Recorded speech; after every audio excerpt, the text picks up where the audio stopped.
Welcome to INFS 321 Information Sources.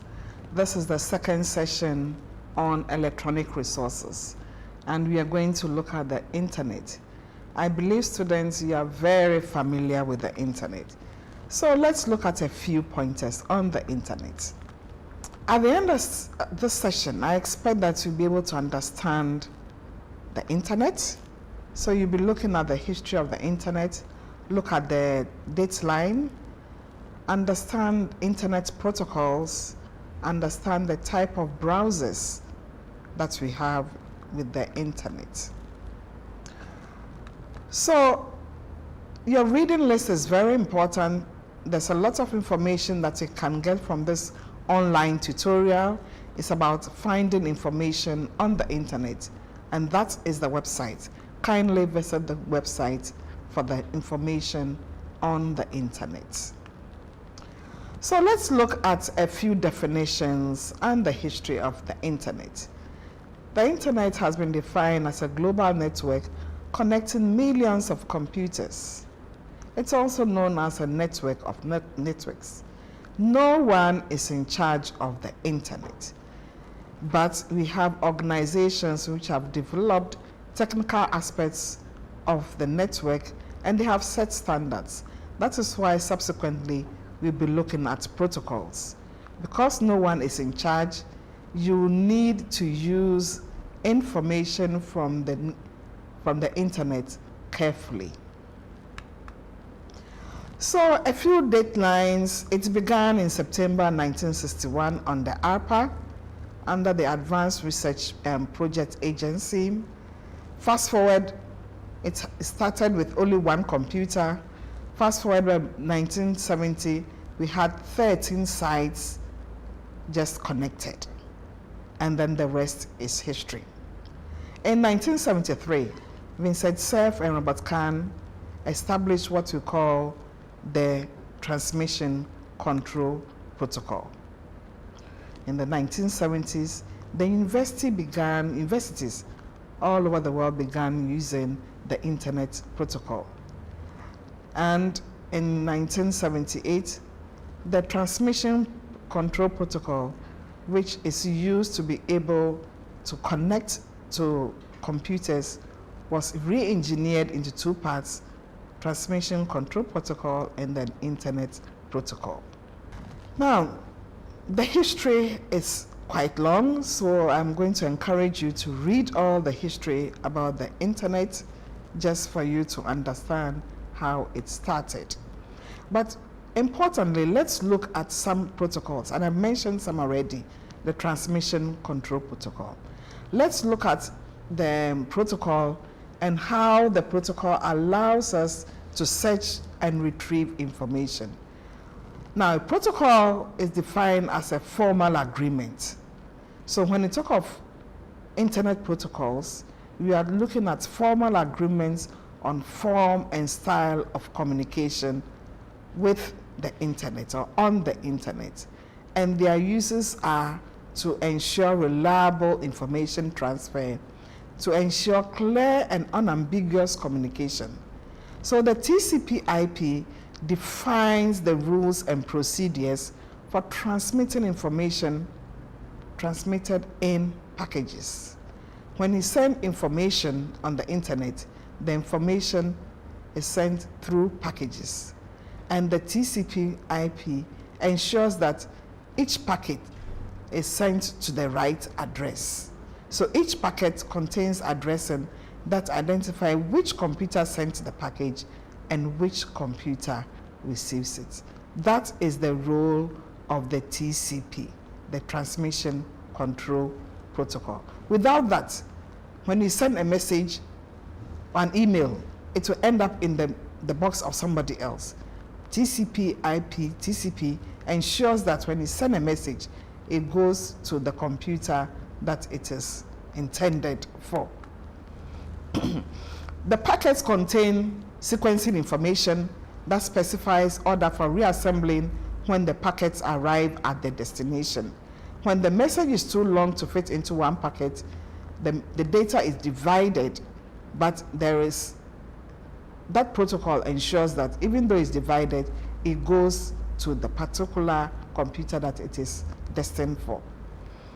The IP governs the addressing. So every computer on the internet has a unique IP address. And of course, the IP consists of all the numbers separated by the periods. Another protocol which you need to know about is the file retrieval protocol. That's the earliest way of retrieving information. So you view the names of the files stored on the serving computer with no graphics and sometimes no description of the file. And so you need advanced knowledge to be able to retrieve the files that you actually need. Then the file transfer protocol. This is one of the first internet services developed, which allows the users to move files from one computer to another. And most of the time when you are downloading your music, you are sending one file from one server to your computer. So you are doing FTP.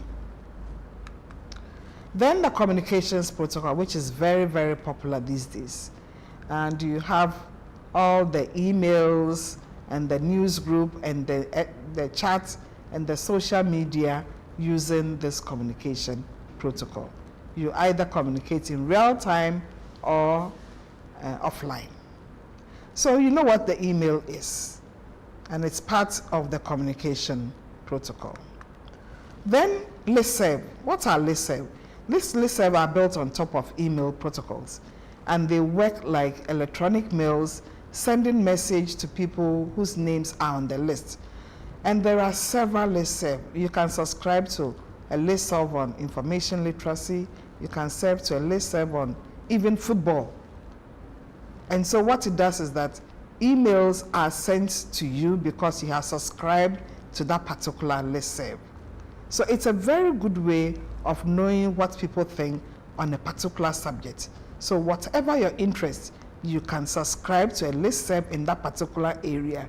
You would receive emails on what everybody has said concerning that particular topic or subject area that you have joined. Then a Usenet. Now this is different from a listserv because the Usenet does not send you emails. You need to log into the particular bulletin or board to be able to get your information. Then Internet Relay Chat, IRC, and this happens to be with all the real-time chats that you have been doing. So all your chat services happens to fall under communication protocol. Then of course you have the multimedia information protocol, also under the communication protocol. What you have, the HTTP, popularly known as the web. It is so popular that people have even confused it with the internet. People think the internet is the web. No, the web is just a small service under the internet. And so you have the web language known as the HTML, to be able to communicate using the web. We also have what will enable you search the internet. So we call this the browsers, and the browsers enable you to navigate. So let's look at what a browser is, and let's look at some domain sites that you navigate to be able to find information on the internet. So the browser is an application to view files on the World Wide Web. So you know popular browsers such as Internet Explorer, such as Netscape, Firefox. And these are used to be able to launch the internet. Then to navigate the internet, you should be very familiar with what you call the Uniform Resource Locator. And these happen to be the address of computer sites. So we have several of the URLs that you need to pay attention to. And they mean many things to us. For instance, in your URL, we have a particular name followed by a dot and followed by what you call a domain name. So you can have a site which is followed by a .com, or a site which is followed by edu, a site followed by gov. Now, for the purposes of searching, you need to be very careful about which domain sites you visit. If you have a site which is by extension a .com, it's a commercial site, and information provided by commercial interests can be very true or can be laced with what you call infomercials. That means they have a lot of advertising there. So any information that you take from a .com can be very true, credible, or can be incredible. And so we tell information professionals that anything coming from a .com should definitely be evaluated. Then we have another extension, a .edu. Generally, you would think that a .edu should also have very, very credible information. But if it's a .edu and it's a student's portal, which is not moderated, then you have a problem with taking information from a .edu. When you have a .gov, of course, everybody will expect that a government site is a very credible site. But we have all heard of hackers hacking into a government site and putting so many things on. And so the conclusion about getting information from every site is that you need to evaluate whatever information that you get from that site. Let's look at more domain sites and what the implications are for information professionals. A .org, that means a non-profit organization. Again, you expect information here to be very credible, but there is always a caution. A .mil is a military site. A .net, it acts as a catch-all for sites that don't fit into any of the preceding domain suffixes. So you get a .net, yes, also find out exactly what the information is there. Ladies and gentlemen, I expect for your activity that you'll be able to visit a few domain sites with all these extensions to be able to determine whether the information there is credible or it is not credible. I hope you have enjoyed the first part of this session. We'll continue with the internet and give you more information. Thank you very much.